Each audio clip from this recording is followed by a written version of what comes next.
ये कहानी है किशनपुर गांव की, जहां सभी लोग बड़ी खुशी से अपना जीवन व्यतीत कर रहे थे। गांव में हर जगह खुशहाली और हरियाली थी, लेकिन कुछ अचानक ऐसा होता है जिससे पूरे गांव में काले बादल छा जाते हैं और उनकी खुशियों को किसी की नजर लग जाती है। आखिर ऐसा क्या हुआ कि एक हंसते खिलखिलाते हुए गांव में सन्नाटा सा छा गया? ये सब जानने के लिए चलिए देखते हैं पूरी कहानी। अरे गांव वासियों, इस बार गेहूं की फसल बहुत अच्छी हुई और सभी को बहुत मुनाफा भी हुआ है। सभी गांव वासियों को बधाई हो। आपका भी बहुत बहुत शुक्रिया सरपंच जी, आप हमारे गांव के लिए इतना जो करते हैं। भाई मेरा तो यही फर्ज है, गांव वालों की सेवा करना और उनके लिए अच्छा करना। जब सभी गांव वाले सरपंच के साथ बातचीत कर रहे थे, तभी वहाँ दो अंग्रेज आते हैं। सभी अंग्रेजों को देखकर काफी हैरान हो जाते हैं। अरे भाई देखो तो, ये अंग्रेज हमारे गांव में कहां से आ गए? क्या कहा? हमने तो कई साल पहले अंग्रेजों को मार भगा दिया था, क्या फिर से वो हमारे ऊपर कब्जा करने आ गए? भाई इन अंग्रेजों की फितरत का कुछ नहीं पता होता, ये अंग्रेज होते ही ऐसे हैं। हाँ, इनका कुछ नहीं कह सकते। इन्होंने वैसे भी हमारे पूर्वजों को बहुत परेशान किया है। अगर इन्होंने फिर से हमारे साथ ऐसा किया तो, अरे ऐसा कैसे परेशान कर देंगे? हम सहने वालों में से बिल्कुल नहीं है। लाओ रे अभी मेरी लाठी लेकर आओ, मैं अभी इन्हें सबक सिखाता हूँ। अरे अरे अरे, इतनी आसानी से जोश में होश नहीं खोते। सिर्फ दो अंग्रेज हमारे ऊपर क्या ही हमला करेंगे, क्या पता ये यहाँ किसी और काम से आए हो। इसीलिए चिंता मत करो, आराम से बैठो, आराम से। हाँ भाई मोहन सही कह रहा है, आजकल हमारे देश से भी तो लोग दूसरे देश में जाकर घूम कर आते हैं, ये तो आम बात हो गई है। सभी उन अंग्रेजों को बड़े आश्चर्य से देखते हैं। तब एक अंग्रेज उनके पास आता है और कहता है, This village not developed. हैं? ये कौन सी भाषा बोल रहा है? अरे बेवकूफ, ये अंग्रेजी ही तो बोलेगा ना। पर हमें तो अंग्रेजी ना आती। बताओ सरपंच जी क्या करना है? अब इससे बातचीत कैसे करी जाए? अरे अपना रजत महाशय किधर है? रजत को बुलाया जाता है। जी सरपंच जी कहिए। तुझे इंग्लिश आती है ना, तो जरा इनसे बात करके पूछ कि ये क्या कह रहे हैं। अच्छा, yes you can talk to me. I was asking about this village. अरे क्या बोला? हमारे गांव के बारे में जानना चाहता है। So you want a tour of our village? Yes yes, I want to know about it. Okay, I will help you. अब क्या बोला? अरे तुझे भी पल पल की खबर जाननी है, पहले रजत को पूरी बात तो कर लेने दे। अरे कुछ नहीं, ये अंग्रेज हमारे गांव की सुंदरता को देखने आए हैं, मैं जरा इन्हें गांव घुमा कर आता हूँ। रजत अंग्रेजों को गांव का पूरा टूर देता है और सभी गांव वाले उन्हें बड़ी हैरानी से देख रहे थे। अगले कई दिनों तक अंग्रेज वहीं रुके थे और गांव में अच्छे से घूम भी रहे थे। कई दिन रुकने के बाद वो वापस चले जाते हैं। फिर एक दिन, भाई आज मौसम कितना सुहाना है ना? हाँ भाई सच में, अगर ऐसा ही मौसम रहा तो इस बार कम गर्मी हो सकती है। हाँ, सरपंच जी के यहाँ चलते हैं। क्यों, वहाँ क्या काम है? ये मुझे भी नहीं पता, उन्होंने मुझे और तुम्हें अपने घर बुलाया था। अच्छा चलो। दोनों सरपंच के घर पहुँचते हैं। कहिए काका, क्या बात है, आपने हमें बुलाया? हाँ बेटा बैठो, कुछ मेहमान आ रहे हैं, तुम्हें उनसे बात करनी होगी। अच्छा काका, कौन है? अरे वो ही अंग्रेज जो उस दिन आए थे। अच्छा। तब वहाँ पर वो दोनों अंग्रेज एक अफसर के साथ आ जाते हैं। जी आइए आइए। थोड़ी देर बात करने और चाय नाश्ता पीते वक्त, जी देखिए, हम यहाँ बहुत से जरूरी काम के लिए आए हैं। जी बताइए। ये ब्रिटिशर्स इंग्लैंड से आए हैं, इन्हें आपका गांव बहुत पसंद आया। जी ये तो हमारे लिए बहुत गर्व की बात है। सिर्फ इतना ही नहीं, ये बल्कि आपके गांव वालों के लिए बहुत कुछ करना भी चाहते हैं। जी अच्छा, जैसे? ये आपके गांव में कंपनी और फैक्ट्रियां खोलना चाहते हैं। लेकिन फैक्ट्रियां गांव में? अगर फैक्ट्री गांव में बन जाएगी तो इससे सभी को लाभ होगा, इससे गांव के सभी लोगों को रोजगार मिलेगा और अब उन्हें नौकरी करने गांव से दूर नहीं जाना पड़ेगा। हमारे गांव में बहुत ज्यादा तरक्की होगी और इससे हमारे गांव की जमीनों की कीमत भी बहुत बढ़ जाएगी। जी हाँ, तो आप ज्यादा मत सोचिए, ये आपसे परमिशन लेने आए हैं ताकि ये गांव में जल्दी ही फैक्ट्री खोल सके और गांव का कुछ भला हो सके। अच्छा, ठीक है, रुकिए। क्या हुआ रजत? मैं इनसे एक सवाल पूछना चाहता हूँ। मैं जानना चाहता हूँ कि ये गांव में किस तरह की फैक्ट्री खोलना चाहते हैं। रजत का ये सवाल सुनते ही अफसर घूर कर उसे देखने लगता है। क्या आपको नहीं लगता कि हमें ये जानना जरूरी है कि हमारे गांव में क्या होने वाला है? रजत की इस बात पर अफसर नकली हंसी हंसते हुए कहता है। जी बिल्कुल बिल्कुल, आपको तो पता होना ही चाहिए। हम यहाँ पर बस कोयले की फैक्ट्री खोलेंगे। अगर हमें लगेगा कि गांव में और भी डेवलपमेंट हो सकती है तो हम वो भी करेंगे। आप इस बात की बिल्कुल चिंता मत कीजिए। हम जो भी करेंगे आप सबको बताकर ही करेंगे। लेकिन देखिए, हमने बकायदा कागजात भी तैयार करवाए हैं। इन पर जो भी लिखा है आप इन्हें एक बार अच्छे से पढ़ लीजिए। ये भविष्य के लिए एक सबूत का काम करेगा। इसमें आपको सारी जानकारी मिल जाएगी। आप दस्तखत करेंगे तभी हम ऐसा कर पाएंगे। रजत और श्याम उन कागजों को पढ़ते हैं, लेकिन उसमें कुछ भी गलत नहीं लिखा था। उसमें केवल फैक्ट्री खोलने की परमिशन के बारे में ही लिखा था। सरपंच जी और अंग्रेजों को फैक्ट्री खोलने की इजाजत मिल जाती है। अगले ही दिन से गांव में फैक्ट्री का काम शुरू हो जाता है। बताओ, अब हमारे गांव में भी गोरे आने लग गए। हाँ, मैंने तो सुना है हमारे गांव में भी बहुत तरक्की होगी और हमारा गांव भी बिल्कुल शहर बन जाएगा। हाँ, अगर हमारा गांव तरक्की करेगा तो मैंने सुना है कि फिर उसमें बहुत अच्छे से और बड़े बड़े स्कूल और अस्पताल भी खुल सकते हैं। फिर तो मजा ही आ जाएगा। हाँ, फिर किसी को भी पढ़ाई या नौकरी करने के लिए गांव से दूर दूर शहर नहीं जाना होगा।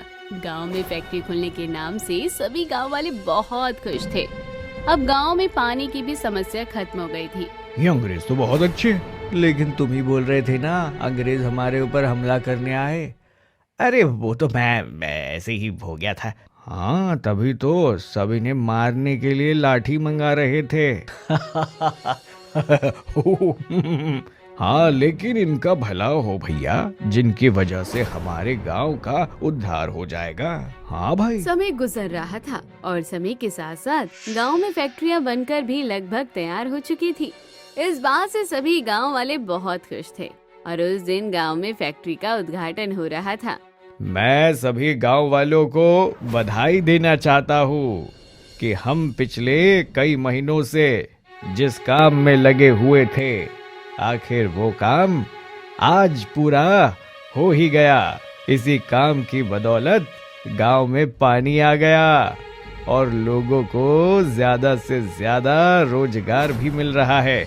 अब हम अपने अफसर साहब को बुलाएंगे, जिसकी वजह से ये काम कामयाब हो सका। स्टेज पर अफसर आता है। सभी गांव वाले तालियां बजाते हैं। आप सभी गांव वासियों का बहुत बहुत शुक्रिया।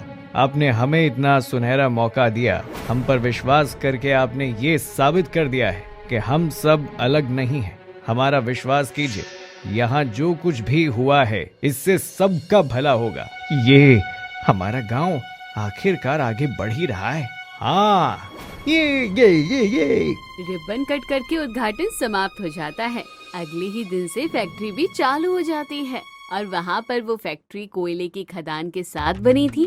उसमें कोयले का काम शुरू हो जाता है। फैक्ट्री में शुक्र है मुझे भी यहाँ इस फैक्ट्री में काम मिल गया, नहीं तो मुझे दूसरे गांव जाकर काम करना पड़ता था। हाँ भाई, सच में मजा ही आ गया।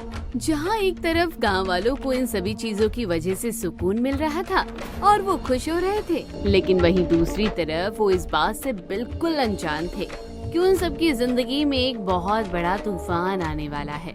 गांव में जब से गांव में पानी आया है तब से हमारा कितना समय बच जाता है। हाँ, सच में। लेकिन मुझे एक बात बड़ी अजीब लगती है। कौन सी बात? मैंने देखा पिछली रात कुछ अजीब से लोग हमारे गांव में आ रहे थे। अच्छा, लेकिन सुबह तो गांव में किसी को कोई ऐसा नहीं दिखा। लगता है तुम्हारा वहम होगा। मुझे भी बस परछाई सी नजर आई थी। अगर कोई आएगा तो मर्द मानो तो उसे सबको पता चल जाएगा। चिंता मत करो। हाँ, कुछ दिन बाद फैक्ट्री में भाई बाकी सब तो ठीक है, लेकिन हमें तो यहाँ काम करते हुए बड़ी गर्मी लग रही है। यहाँ पर हमारे लिए कोई सुख सुविधा नहीं है। लगता है अभी फैक्ट्री नहीं है ना, इसलिए सारी सुविधाओं के आने में समय लग रहा है। लेकिन इतनी गर्मी में कोयले की खदान में काम करना बड़ा मुश्किल है। बात तो तुम्हारी सच है, लेकिन क्या करें, करना ही पड़ेगा। अभी तो हमें काम करते हुए महीना भी नहीं हुआ है। हाँ, 1 महीना बीत जाता है जब सभी मजदूरों की उनकी पगार मिलती है। ये क्या, हमें जितनी पगार बताई गई थी उससे तो बहुत ही कम पगार मिली है। हाँ, हमसे कहा गया था हर महीने 20,000 रुपए मिलेंगे, लेकिन हमें तो सिर्फ 8,000 रुपए दिए गए हैं। हाँ, ये तो बहुत गलत है। सभी मजदूर शिकायत करने लगते हैं। तभी वहाँ पर वो अफसर आ जाता है। देखिए देखिए देखिए, आप लोग शांत हो जाइए। मैं आप सभी की बात समझ सकता हूँ, लेकिन अभी फैक्ट्री नई नई खुली है, अभी कोई अच्छा खासा मुनाफा भी नहीं हो रहा है। अभी फैक्ट्री के लिए शुरुआत और मुसीबत का समय है। आप सब चिंता मत कीजिए। अभी हमने आपके 12,000 रुपए एक अलग खाते में रखे हैं। जब काम अच्छे से चलने लगेगा तब हम सब आपकी पगार बढ़ा देंगे और अभी के कटे हुए पैसे भी बाद में मिल जाएंगे। क्या सच में? हाँ हाँ, बिल्कुल सच है। इसीलिए आप सब बेफिक्र होकर हम पर भरोसा रखें, अपने काम पर ध्यान दें। सभी अफसर की बात में विश्वास करके वापस अपने काम पर लग जाते हैं। इस तरह कुछ महीने गुजरने लगते हैं। वक्त के साथ साथ अब वहाँ पर अंग्रेजों की संख्या और भी ज्यादा होने लगी थी। हे मजदूर, ढंग से काम करो। रॉबर्ट नाम का अंग्रेज जो एक इस फैक्ट्री का मैनेजर था, उसने अपने हाथ में एक कोड़ा ले रखा था। ये तो बिल्कुल पहले के जमाने के अंग्रेजों की तरह कर रहा है। हाँ। तभी वहाँ एक गरीब बूढ़ा आदमी जो वहीं काम करता था, उससे कुछ कोयले गिर जाते हैं, जिसे देखकर रॉबर्ट को बहुत गुस्सा आता है। ए बुढ़े, क्या तुझसे ये काम भी ठीक से नहीं होता? साहब, मुझे माफ कर दो, गलती से हो गया। गलती? तुझे तो मैं तेरी गलती बताता हूँ। रॉबर्ट कोड़े से उस बूढ़े व्यक्ति को मारना शुरू कर देता है। अरे मुझे मत मारो साहब। रोहन रॉबर्ट को रोकते हुए कहता है, ऐसा मत करो, इनसे छोटी सी गलती हुई है। इनकी छोटी सी गलती की इतनी बड़ी सजा कैसे हो सकती है? अच्छा, तुम्हें तरस आ रहा है, लगता है तुम्हें भी कुछ खुराक चाहिए। देखो, तुम हमारे साथ ऐसा व्यवहार नहीं कर सकते। मैं जो चाहूँ वो कर सकता हूँ। मैं यहाँ का मालिक हूँ। मेरी बात कान खोल कर सुनो। जो भी ढंग से काम नहीं करेगा वो मेरे हाथों से नहीं बच सकता। उस दिन के बाद से गांव वालों पर बहुत ज्यादा अत्याचार शुरू हो गए थे। जो भी काम करने में छोटी मोटी गलती करता तो उसे सजा मिलती। कई बार कुछ लोगों ने उसका विद्रोह करने की कोशिश की। एक दिन एक व्यक्ति लॉकर रूम की तरफ जा रहा था। हे, तुम उधर कहाँ जा रहे हो? मैं तो बस ऐसे ही जा रहा था। इससे टॉर्चर रूम में डाल दो। नहीं नहीं, कृपया करके ऐसा मत करो, मुझे माफ कर दो। इतनी सी बात पर उस व्यक्ति को एक टॉर्चर रूम में ले जाया गया, जहाँ पर उसके साथ बहुत बुरा सलूक किया जाता है। उसे बहुत बुरी तरह पीटा जाता है। हमारा राज किसी के सामने नहीं आना चाहिए, चाहे कुछ भी हो जाए। कोई भी यहाँ तक नहीं पहुँचना चाहिए। जी साहब। लेकिन अंग्रेजों ने पूरे गांव पर पूरी तरह कब्जा कर लिया था। तब कुछ व्यक्ति शिकायत लेकर सरपंच के पास आते हैं। सरपंच जी, सभी गांव वालों के साथ बहुत बुरा अन्याय हो रहा है। उनसे इतनी गर्मी में इतना ज्यादा काम करवाया जाता है और उनके लिए कोई सुख सुविधा भी नहीं है। साथ ही छोटी छोटी गलतियों पर उन्हें मारा पीटा जाता है। मैं अफसर से बात करूंगा। सरपंच अफसर से मिलने जाते हैं और उन्हें सारी बातें बताते हैं। देखिए, इसमें मैं कुछ नहीं कर सकता। ये तो सिंपल कंपनी और फैक्ट्री के रूल्स हैं, इन्हें तो फॉलो करना ही होगा। लेकिन हमारे गांव वासियों के साथ बहुत बुरा व्यवहार हो रहा है। आपको इस पर रोक लगानी चाहिए ना। आपने कहा था कि अगर हमें कोई समस्या होगी तो आप हमारी सहायता करेंगे। देखिए, लेकिन मैं इसमें कुछ सहायता नहीं कर सकता। क्यों नहीं कर सकते? पहले तो आपने ही कहा था कि कुछ भी बात होगी तो सीधा आपके पास आ जाए, और अब क्या हो गया? क्योंकि सभी मजदूरों ने इन कागजों पर दस्तखत किया है। चाहे कुछ भी हो जाए, उन्हें फैक्ट्री के सारे रूल्स मानने ही होंगे। रजत उन कागजात को देखता है और उन्हें देखकर उसका पारा सीधा 7वें आसमान पर पहुंच जाता है। ये सभी कागज अंग्रेजी में लिखे हुए, किसी भी गांव वाले को समझ ही नहीं आया होगा। तो इसमें गांव वालों की गलती है। उन्हें बिना कुछ जाने दस्तखत नहीं करने चाहिए थे। हमने तो किसी के साथ कोई जबरदस्ती नहीं की। मैं तुम्हें छोड़ूंगा नहीं। तुमने हमें धोखा दिया है। तुमने जितने वादे किए थे सब झूठे थे। और तुमने जो कुछ नहीं बोला था उसका बिल्कुल उल्टा लिखा है इस कागजों में। क्या? हाँ काका, इस गद्दार ने हमारे साथ बहुत बड़ा धोखा किया है। इसमें मेरी कोई गलती नहीं है। अपना दोष मेरे ऊपर डालने की जरूरत नहीं है। चले जाओ यहाँ से, मैं तुम्हें छोड़ूंगा नहीं। गांव के कुछ व्यक्ति सरपंच के पास बैठकर इस समस्या का हल निकालने की कोशिश करते हैं। मुझे तो पहले से ही इनके इरादों पर शक था।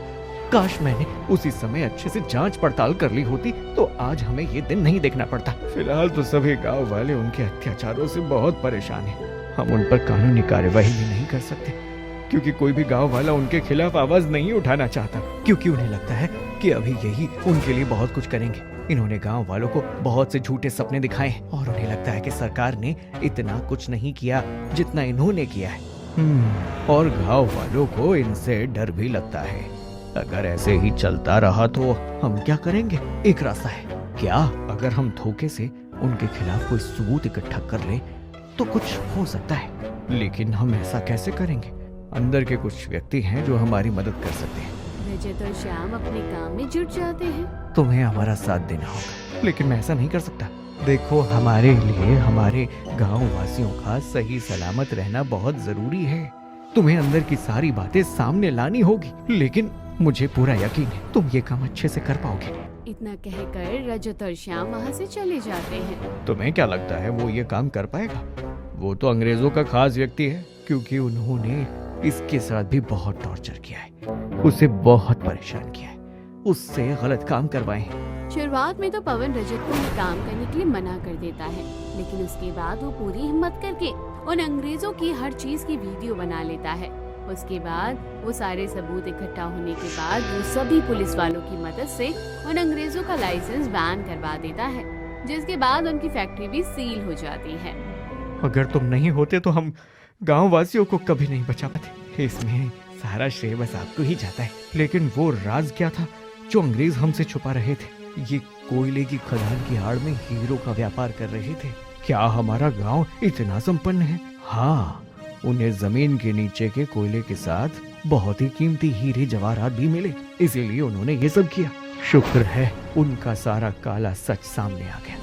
वो तो अपने एक रूम में ले जाकर मजदूरों को बहुत तड़पा रहे थे, उन्हें बहुत गंदी सजा दी जा रही थी। तभी सभी गांव वाले बहुत डरे हुए थे। हाँ, आखिरकार हमारा गांव फिर से आजाद हो गया और उसमें अब डर का माहौल खत्म हो गया। इस बात की खुशी सभी गांव वालों को हो रही थी। उस गांव में अंग्रेजों का साया हटने के बाद गांव की उस फैक्ट्री में काम फिर से शुरू किया गया था, लेकिन इस बार उस फैक्ट्री का जिम्मा किसी अंग्रेज को नहीं बल्कि वहां के सरपंच को दे दिया गया था। साथ ही इस केस को काफी अधिक महत्व मिला और सरकार ने भी गांव वालों का खूब सपोर्ट किया, खूब साथ दिया। सरकार ने उस गांव की अहमियत को समझा और उस गांव के उद्धार के लिए बहुत कुछ किया। आखिरकार इतने अत्याचार सहने के बाद हमारा गांव आजाद हो ही गया। इन अंग्रेजों ने फिर से हम पर कब्जा कर लिया था, लेकिन अब सब सही हो गया। हमारे गांव में कोयले के साथ साथ हीरे की भी खदान है। अब हमारा गांव सच में विकसित होगा। हमें इन अंग्रेजों की जरूरत नहीं थी। इन्हें तो देखते ही मुझे पहले ही लगा था और मैंने कहा भी था कि ये अंग्रेज कुछ गड़बड़ तो नहीं करने आए। हाँ, मैंने कहा था लाठी लेकर आओ। अगर उस समय मुझे नहीं रोका होता तो इनकी हालत उस समय खराब हो जाती और हमें इतना सब कुछ सहन नहीं करना पड़ता। कोई बात नहीं, इसी से हमें एक अच्छा सबक मिला और हम सब ने मिलजुल कर इस मुसीबत का सामना किया। इस तरह किशनपुर गांव को वापस आजादी मिल जाती है और सभी पहले की तरह हंसी खुशी अपना जीवन व्यतीत करते हैं। तो दोस्तों, कहानी कैसी लगी कमेंट बॉक्स में जरूर बताइएगा। चैनल को अभी तक सब्सक्राइब नहीं किया तो जरूर कर लीजिए।